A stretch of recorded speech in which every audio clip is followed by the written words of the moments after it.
Hello everybody, this is the video version of Moving the Lines. It's the day after the Super Bowl and that was amazing. Amazing to watch. I was at a Super Bowl party at a friend's house. There were about maybe 20, 25 people there. And most of the people there were on the Patriots because that was the common thread.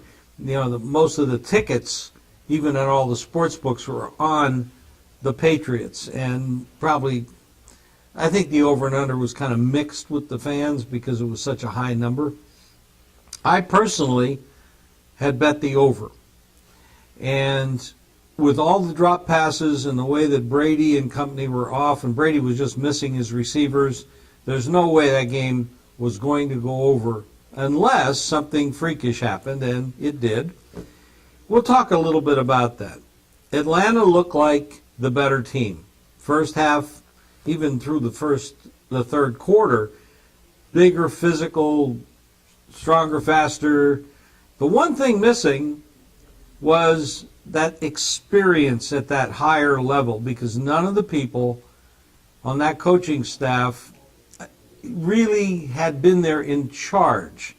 I mean, Quinn had been the defensive coordinator at Seattle, but it's different when you're a head coach. Kyle Shanahan, who I actually give most of the responsibility for losing the game because of some bonehead play calling that he did throughout the game. When you have a 28-3 lead and you don't know how to close it out, you have to realize you're not playing the Patriots anymore. You're playing the clock. So you don't snap the ball with 22, 25 seconds on the clock. You start to grind it down, still run your plays. You don't want to get too conservative too early, but you want to run the clock because you're fighting the clock. You've got a 25-point lead with 8 minutes to go in the third quarter. Or was that two? I don't even know if it was 8 minutes, but I believe it was 8 minutes. They at least had a 12-point lead, or not, 12, 22, 16-point lead with 2 minutes to go in the third quarter. There's no way you should be giving up field position, turning the ball over, dropping back to pass, fumbling the ball, getting hit, sacked. Now, when you get down to the fourth quarter and you have, after a couple of great plays, you have first down at the 20-yard line of your opponent, you're up 8. You're supposed to run the ball, run off time on the clock. If the other team chooses to use their timeouts, that uses up what they have and some of their assets in timeout. So now you run the ball and you at least kick a field goal. You don't take chances of getting sacked and stupid penalties to push you out of field goal range, which is exactly what they did. Now, you can blame that on the head coach, but I choose to go to the offensive coordinator, Kyle Shanahan, bonehead offensive coordinator of the century. Now we'll go to San Francisco as the head coach, where he'll get buried in obscurity with a team that can't do anything and probably won't for 4 or 5 years. So nobody will expect anything of him at that level, and you probably never hear from him again. Getting back to the Super Bowl is tough. He did it. He had a great year with the staff and the players in Atlanta, but he didn't finish the job. He should have protected that lead. He opened the door for a dysfunctional Patriot team up to that point and said, hey guys, don't give up. We're giving you a chance to come back. And then the champion in Brady and company, I mean, those guys are champions, and they just lit a fire because they were not good up at that. Even in the third quarter when they came out and had the ball first, they did nothing. And then Atlanta got the ball and scored the 7th. So even their halftime adjustments didn't work. They were running the ball when they should have been throwing it.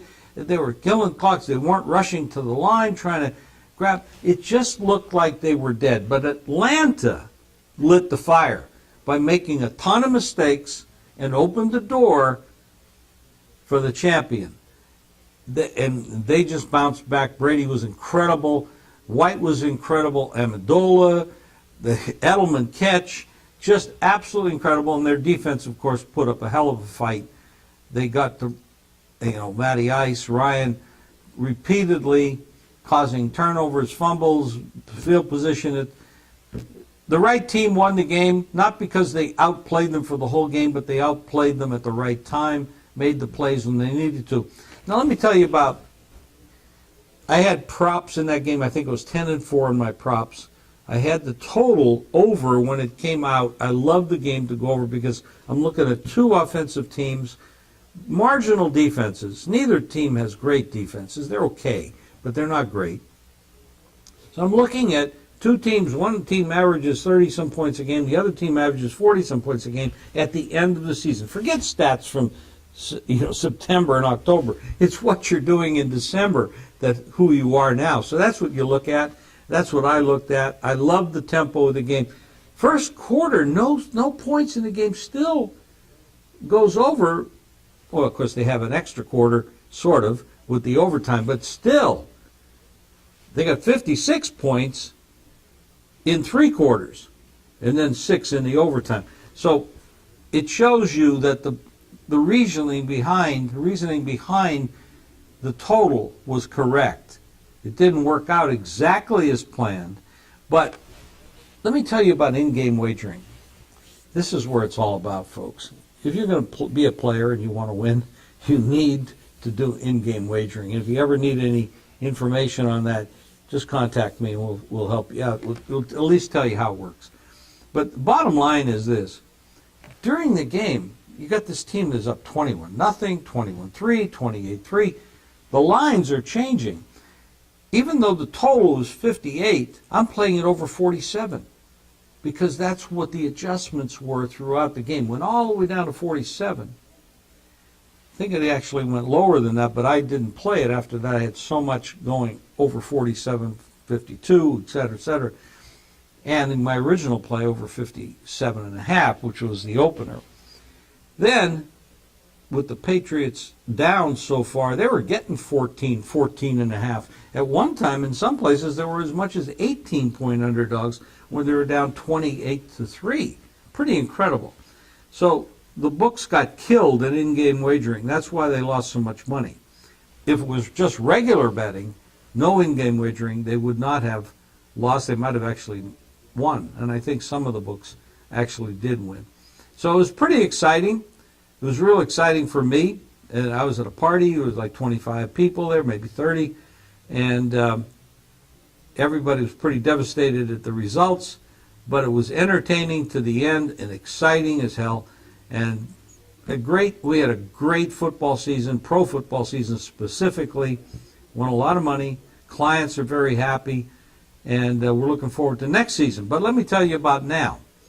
We got college basketball, and we have the NBA when they actually start to play for real, which is the playoffs. So those things are still there on the chalkboard.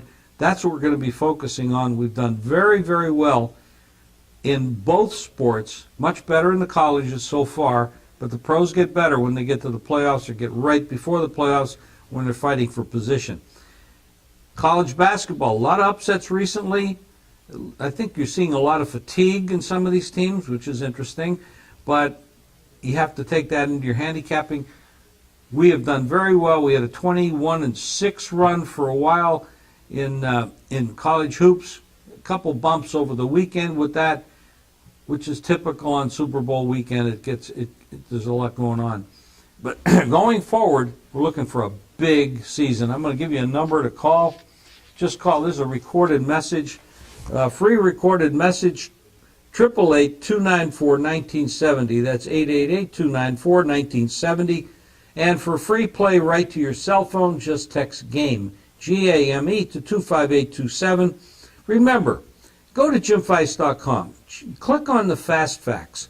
If you want to get everything that you want to know about college hoops, it's right there in the Fast Facts. It expands.